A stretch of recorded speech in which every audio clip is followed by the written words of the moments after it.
আসলে আমার মার সাথে প্রেম করার সময় আমার বাবার আরেকটা অ্যাফেয়ার চলছে। মা প্রেগনেন্ট হয়ে যাওয়াতে সে তার আরেক প্রেমিকাকে নিয়ে দেশ ছেড়ে পালিয়েছে। এবার বুঝছেন, আপনার কাছে যে প্রেমটা স্বর্গীয় সেই প্রেমটা আমার কাছে পাপ, সেই প্রেমটা আমার কাছে একটা অপরাধ। দেখেন, এক্সেপশন তো কখনো example. Exactly, exception can not be an example. আপনার ফ্যামিলি একটা এক্সেপশন।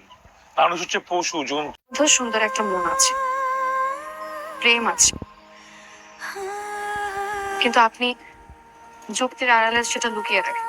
কে বলেছে এগুলো আপনাকে? আপনি কি, আপনি জানেন কিভাবে? ভালোবাসলে ভালোবাসা মানুষের মনের কথা বোঝা যায়। আমি জানি আমার জন্য আপনার হৃদয়ে প্রেম আছে। সামির, আমি আপনাকে অনেক পছন্দ করি। আমি আপনাকে ভালোবাসি। কি মাথা খারাপ হয়ে গেছে? মানে এতদিন ধরে আপনাকে আমি যেটা বুঝাতে চাচ্ছি যে প্রেম ভালোবাসা এক্সিস্ট করে না, সেই প্রেমে আপনি আমার পড়ে গেছেন। সামির, আপনি আমার কথাটা বুঝতেছেন না। আপনি বাসায় যান, ঠান্ডা মাথায় ঘুমান, সকালে দেখবেন সব পাগলামি চলে গেছে। আমি যেমন আপনার টাইপ না, আপনিও আমার টাইপ না। তোমার সাথে থাকাটা যে কি কষ্টকর সেটা একমাত্র আমি বুঝি। তোমার সাথে থাকাটাও অসম্ভব। খালি মেয়েটা ছিল বলে এতদিন দাঁত কামড়ে তোমার সাথে পড়ে আছে। এখন তো আর কোনো পিছুটান নেই, এখন তো আর সহ্য করার দরকার নেই, মেয়ে তো বড় হয়ে গেছে।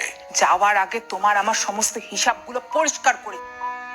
আরে মাই ডিয়ার প্রিন্সেস, তুমি এখনো ঘুমোনি? হ্যাঁ, তোমরা কি ঝগড়া করছো? ঝগড়া করবো কেন মা? ঝগড়া করবো কেন? তন্নির মা, তন্নি কি বলছে? হ্যাঁ, আমরা নাকি ঝগড়া করছিলাম। আরে না মামুনি, আমরা তো হিসাব নিয়ে কথা বলছিলাম। হ্যাঁ, যাও বাবা শুয়ে পড়ো, যাও, অনেক রাত হয়ে গেছে, যাও। যাও, গুড নাইট।